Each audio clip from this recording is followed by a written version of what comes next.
Yes, let's. Way on. This is our final talk for the day, but we have a great artist, Bharti Kher, who is. Well, you make objects, Yeah. more than images these days, and I mean, yeah, can you actually talk a little bit about the direction that your work is going? Because there was a period where you were really making figurative things, large figurative things, covered in tiny bindi. Yeah. But there has been a kind of... Is there a move away from... I think, I'd say that in the past 2 or 3 years there's been a certain shift towards the ready-made. And I think that was already present in the work from the beginning, specifically in the terms of how and why I used the bindi, which of course is a ready-made. Yep. I just think maybe in the past 2 years I'm looking at kind of the domestic space or objects that come from within the domestic sphere, just that there's a kind of inherent value. And I think that essentially I think quite traditionally in terms of sculpture, but I like to think that perhaps art is like this great leap of faith, and if you have an object and instill in it a value that it is inherent, that it already has, then perhaps for me as an artist, half my work is kind of done when I kind of start to collect and assemble things in my studio. I'm quite a collector, so I think it just sort of came quite naturally. This morning we had a panel discussion with some young artists, and one of whom was describing the origins of her process as a kind of shopping. Like when she goes to a new place, she goes to the market, just to see both people, and then also to look for interesting objects, and that the projects start from this kind of assembling of everyday materials, and sometimes they end up in the work, but sometimes they don't, at least for her. But this sounds a little bit like what you're describing. I think that the studio practice for me is very fundamental. So it's really about the way that I engage my time in my space with the things that are around me. So it's not that I don't strictly make figures. In fact, this year I'm doing a very large project where I'm doing a whole series of castings again of the body, and I think that there's an engagement with the objects that is one, personal, and two, conceptual. That it becomes that you instill value or time perhaps into something, then you can sort of send it back out again. And what are the objects that you're collecting and that are around you? Like I just did a show in New York that I've been looking at staircases actually. So I've been buying these old staircases. I think most of them are coming from the south of India, maybe Calcutta. They're mostly wooden. So some of them are really, really very large. And when you look at something as simple as a staircase whose steps have already been worn, you can see the age of the wood. It already has like this. It already carries with it the metaphor, simile of journeys, people going up, coming down. And when I kind of think about the works, they're almost like I'm capturing perhaps just something in a moment in time. So you kind of relate them back to the body, to the figure. And the way that I kind of titled them, it would be, it talks about people, so the day that they met, the night that she left. So in a way you kind of start to create these kind of narratives. And I think my work is essentially largely narrative. I tell stories, that's what I do. Yeah, trees, elephants, mirrors. There's always a kind of element of storytelling. But I'm really interested in the way that artists... I'm always fascinated by how the idea of the ready-made has totally evolved with artistic practice. Completely changed. Yeah. I mean, just thinking about these old staircases that are in your work in the New York show... this is a total departure from a kind of Duchamp ready-made, which was always a new and unused object. The shovel, is never supposed to have been used. The bottle rack is not, and it was never used. I mean, everything was in, which allowed him to remake these things. But I think what Duchamp did in a way was basically to name an object. Yep. And then people like Magritte as well later, when he said this is not a mirror, or it was about that they were talking about perhaps the idea or conception of naming something and then almost having faith, almost kind of like religion, that, you know, we have never met God. Most people believe in God. I don't specifically believe in God, but I believe in art. So I decide that if I name something, if I give it meaning or value, it becomes that thing. Now, you know, that was Duchamp was 100 years ago. It's a, I know, it's exactly, a really long time. Years. So it's incredible. in between all of that and post that, artists have been remanufacturing, rehashing, relooking at the ready-made.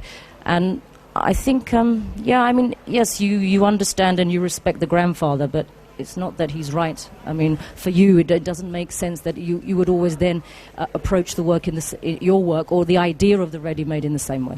And I think your practice, to me, is an example of this, that the artists have shifted their relationship to the commercial world, where, you know, in for example, these staircases, like, you're the one going out and collecting them and, in a way, rescuing them and preserving them, whereas someone like Duchamp had a totally ironic and almost hostile relationship to things in real life.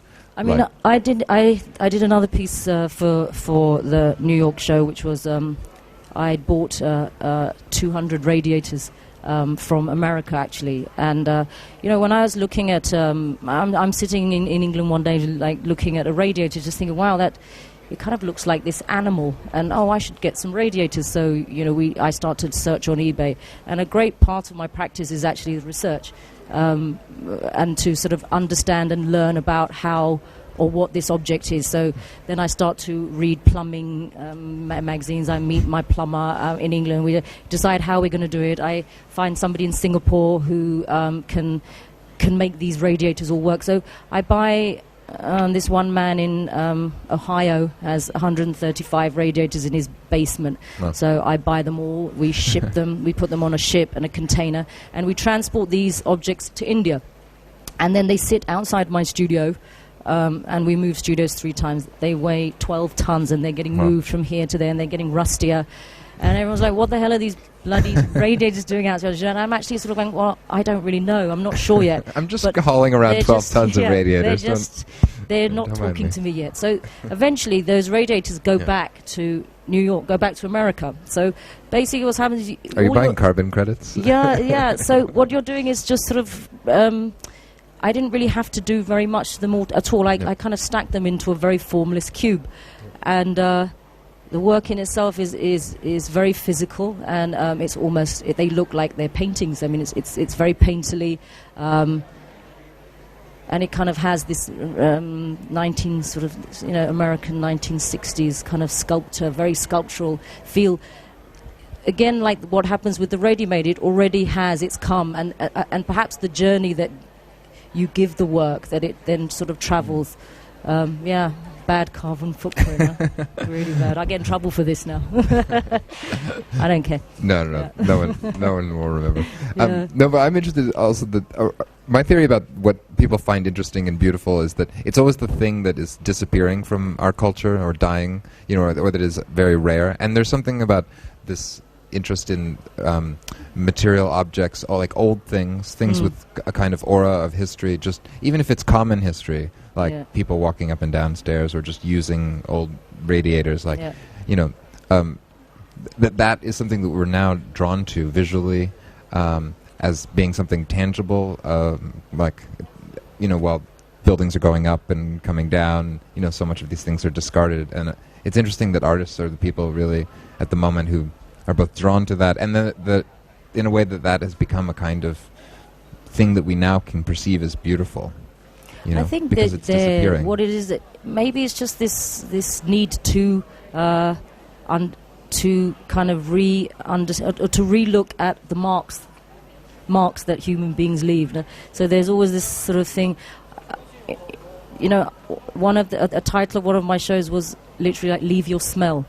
It's because there's this thing that with objects or with or the things that you then assemble or kind of transform or put together, that there's a kind of sense of marking or something that's quite territorial. So I think we have this need to kind of leave or to refine kind of things where people have left marks, or there's a sense of presence.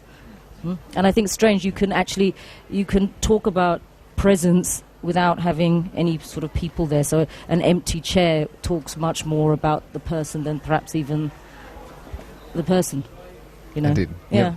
Yeah, I mean, earlier when I was talking to Chong Xiu Yin about her paintings, but she's gone from 15 years of making these very figurative paintings, and now this new period is just gone, you know. Yeah. But, you know, with one tree, there's just one gnarled tree, you know, and the first thing I thought of was, this is such a classic depiction of a face, like, you know, the gnarled bark and, like, the knots, you know, there's so much there that, so... yeah, just this idea of like people disappearing from landscapes and change, which was something. I mean, there's the dead elephant in your work, and there's like a lot of like kind of sadness or.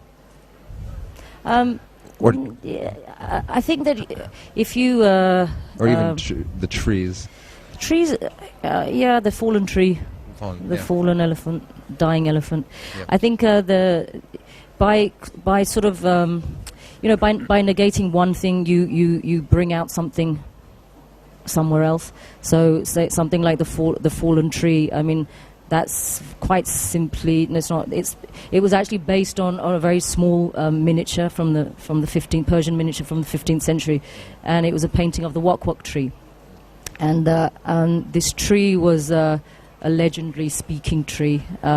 And as Alexander the Great moved across Persia and across Asia, his soothsayer or his advisor or his astrologer told him that we must meet. You have to go to this tree. The tree is the shaman tree. And he was told that he would never cross India alive. He would never. And Alexander was killed in the Punjab. And so when I saw this miniature and I read this story, I just thought for me it was great. Just in terms of like how it kind of set off this spark of imagery in my head of the speaking tree. And of course it's such a cliched and massive symbol in a way. It's almost that you have to begin. So for me it starts with just the heads. I mean, it just starts with the speaking animals, and then the tree has to sort of, it almost has to fall over, because the tree, you have to imply that this actually doesn't exist, but you want it to. Yeah, you want it to. And I suppose, I mean, in terms of the elephant, it's like it wouldn't make sense if it was standing up. Right? I mean, it just wouldn't make sense. It's just an elephant, you know. But it's almost the physicality of this great beast, which is like the largest living walking mammal in the. It has to be that big, and it.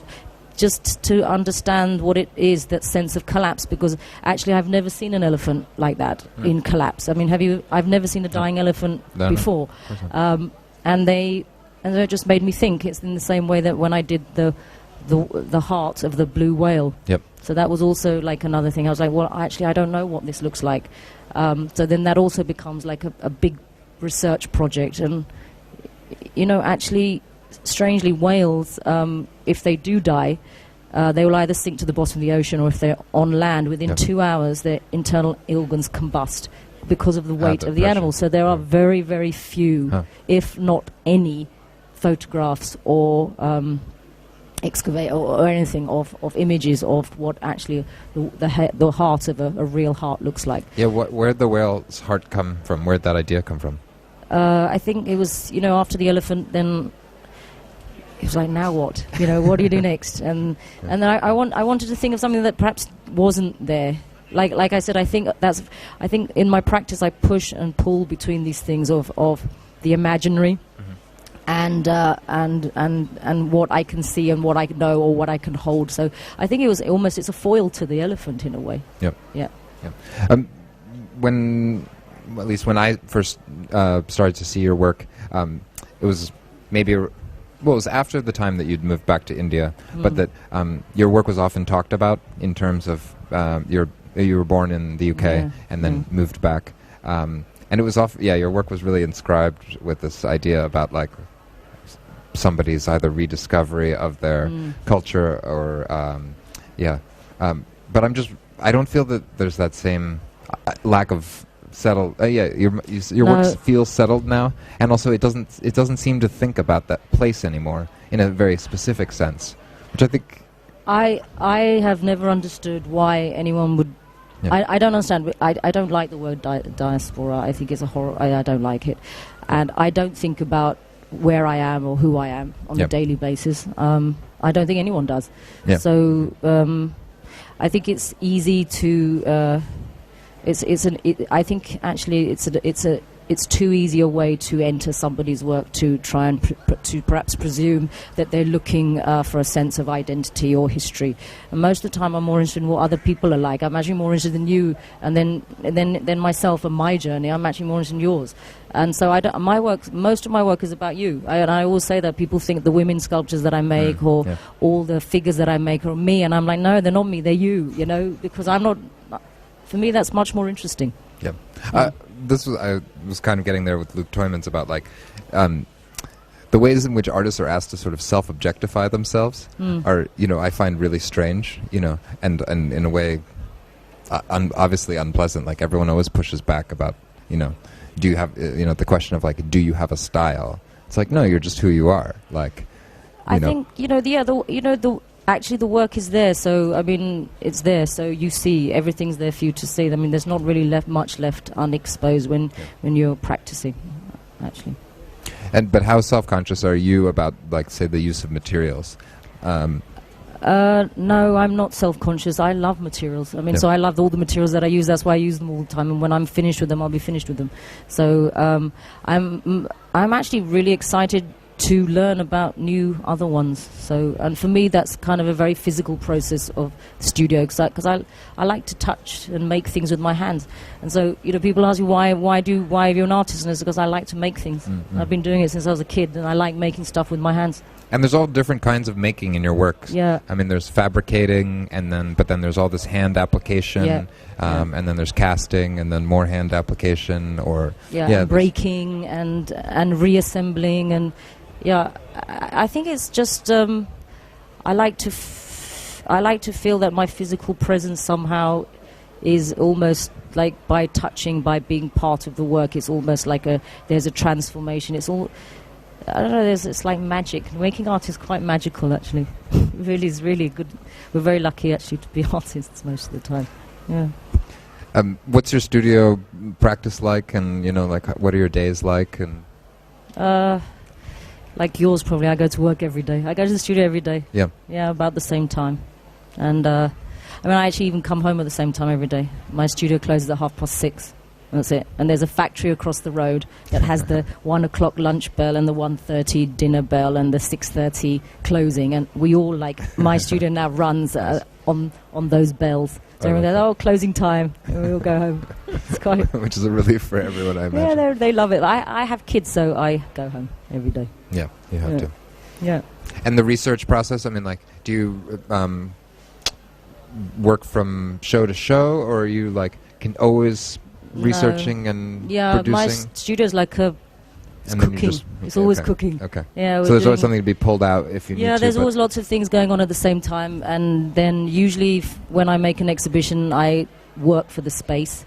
So it's really because some of the works are large, so most of the time it just depends how big the door is of the gallery, and that's really the first thing you look at. It's like, how big is the door, how big is the lift, and then you kind of work backwards.